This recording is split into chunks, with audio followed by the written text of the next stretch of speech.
आज हम बात करेंगे शिवलिंग पे दूध चढ़ाने का विज्ञान या शिवलिंग पे दूध चढ़ाने का वैज्ञानिक कारण।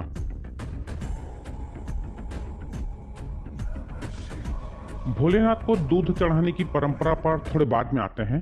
पहले संक्षिप्त में ये समझ लेते हैं कि शिवलिंग क्या है और जल या दूध हम सनातन धर्मी क्यों अर्पण कर रहे हैं। लिंग शब्द का मूल अर्थ होता है सूचक या प्रतीक।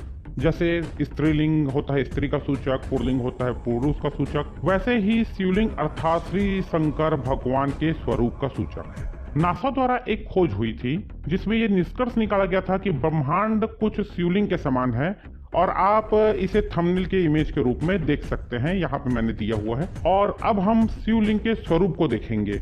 समानता आपको समझ में आ गई ना। श्री आदि शंकराचार्य ने वेदसार शिव स्वत्व नामक एक स्तोत्र की रचना करी थी जिसमें कहा गया था, हे विश्वनाथ प्रभु, ये संपूर्ण जगत की रचना केवल आपके द्वारा ही होती है। ये जगत उत्पत्ति के बाद केवल आप में ही स्थित रहता है और जगत के अंत में ये आप में ही लीन हो जाता है। हे हर, हे चराचर, आप लिंगात्मक है, अर्थात जो कुछ कहीं भी दिख रहा है, ये विश्व, ये आकाशगंगा, ये ब्रह्मांड और करोड़ों अन्य ब्रह्मांड आदि, ये सब श्री भगवान शिव में ही निवास करते हैं।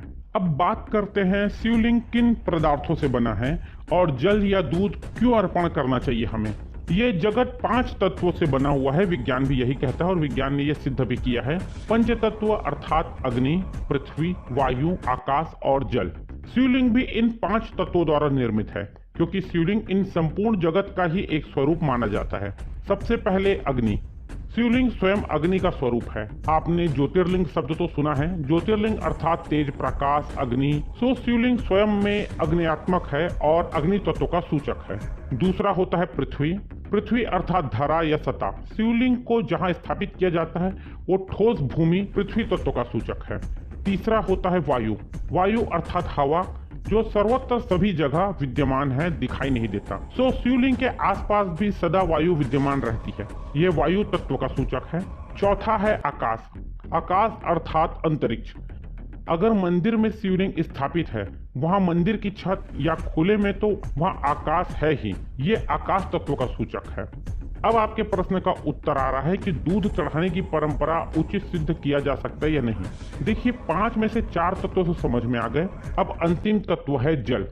जल अर्थात रस, मतलब तरल पदार्थ जैसे सादा जल, इत्र मिश्रित जल, दूध, गन्ने का रस, शहद, घी आदि शुद्ध जल, वैदिक पदार्थ, ये सभी जल के रूप हैं। अब शिवलिंग में 5 तत्वों में से 4 पदार्थ तो पहले से ही मिले हुए हैं। अंतिम पदार्थ अर्थात जल, वो हम भगवान को अर्पित करके पंचतत्व को पूरा करते हैं। ये सौभाग्य भगवान ने हम मनुष्यों को दिया है कि जल तत्व की पूर्ति हम स्वयं उनको अर्पण करें और जीवन में आनंद शांति का अनुभव करें। सरल शब्दों में यह है कि पंचतत्व की पूर्ति के लिए हम बाबा भोलेनाथ को जल, दूध अर्पित करते हैं।